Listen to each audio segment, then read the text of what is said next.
Okay, so I wanted to make an unboxing video. This is a knife that a friend of mine from high school, I've known him since 1995. I had an opportunity to spend some time with him last night, or yesterday afternoon, I guess I should say, for most of the day. And he is aware that I'm a budding or a newbie knife enthusiast and kind of, mild collector of relatively inexpensive to medium grade knives.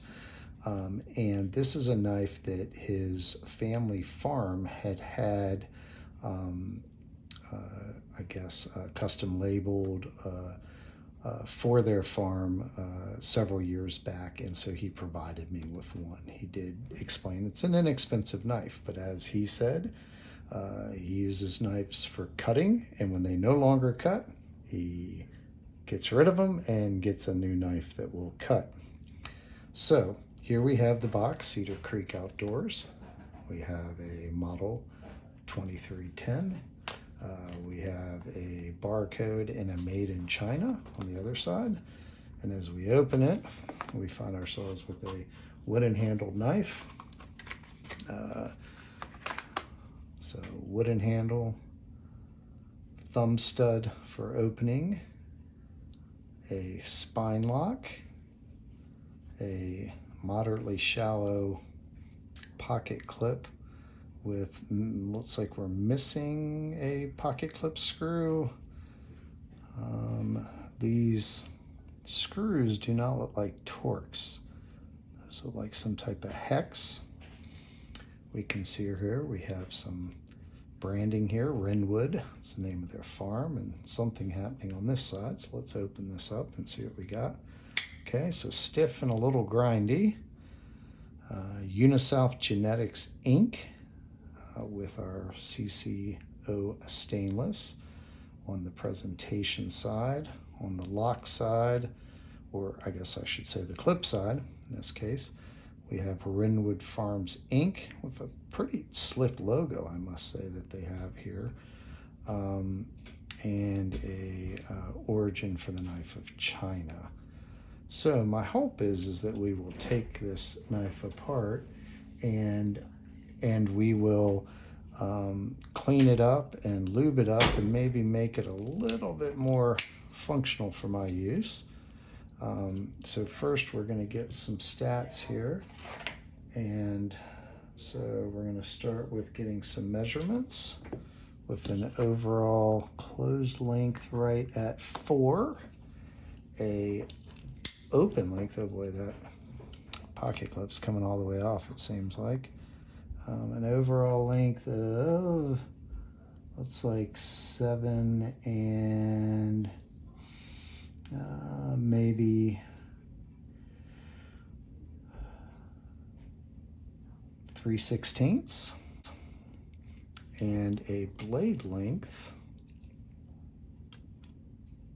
Oh, okay, so we're gonna hit that thumb stud, so we'll go the other way, right over the 3 and a 1/8. Looks like 3 and a 1/8. Oh, maybe 3 and 3/16. Okay.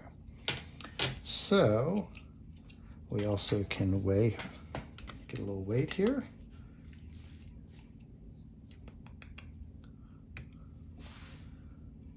.18 ounces, so fairly heavy for the blade length.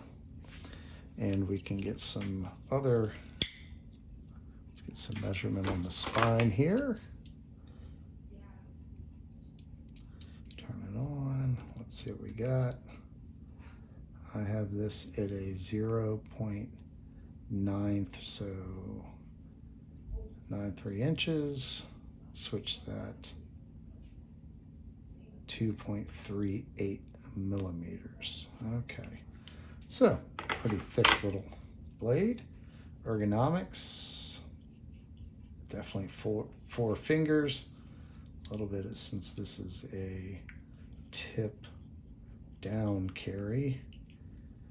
You can see that. It's hard to say because it's moving a lot, how much you'd feel it if it wasn't. Might even feel better just without it. This feels pretty good with the thumb on the ramp here. That feels nice.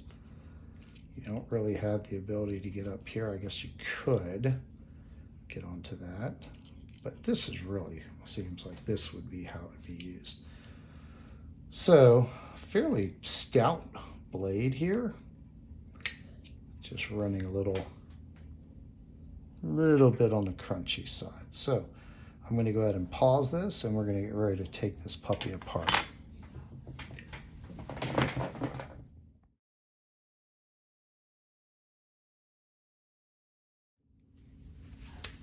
Okay, so I've got this apart about as far as I can, and we can see here that with the spine lock, I can't go any further because it looks like it's pinned. So I can't get those out. I guess you could do something. Looks like the scales were just screwed on external. I didn't even need to take those off, but now I can see what's going on under here. You can see it's running on, I would guess that's like Teflon type washers. It looks like Teflon washers. Got our pivot screw. It is not a fixed pivot. And so we're going to start by cleaning this puppy up. So there we go. So we're going to clean our washers off, hopefully first here. Get some tweezers.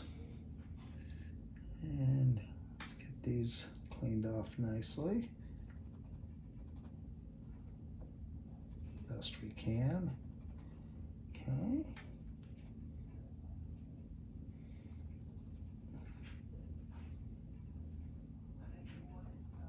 Not sure. Okay, let's clean our scales off.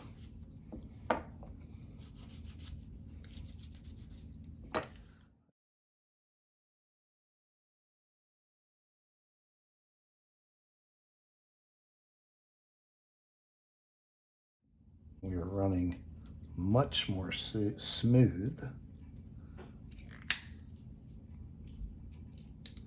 Not sure this is going to be a flick. I mean, obviously you don't need to. No. No. Not going to happen, is it? Oh, there it is. Again, completely unnecessary for this type of knife. As you can see, I have left off the pocket clip with the idea that with the missing screw, it creates mobility, and honestly, this feels nice and full and round. I like it like this. I like the feel, the smoothness. I suspect, without reattaching it, that would really, I mean, it's okay, but this just feels good. So I think this is just a throw in your backpack, throw it in your pocket. And oh, if this loosens up over time, I've got a ton of lube on here. I suspect as it loosens up over time, that'll get easier and easier to manipulate. So there you have it. That was my first real full breakdown that I've recorded for this channel. And I have to thank my friend very much for passing this Renwood Farms branded Cedar Creek Outdoors blade to me. That was very enjoyable. Thank you, and we'll see you soon.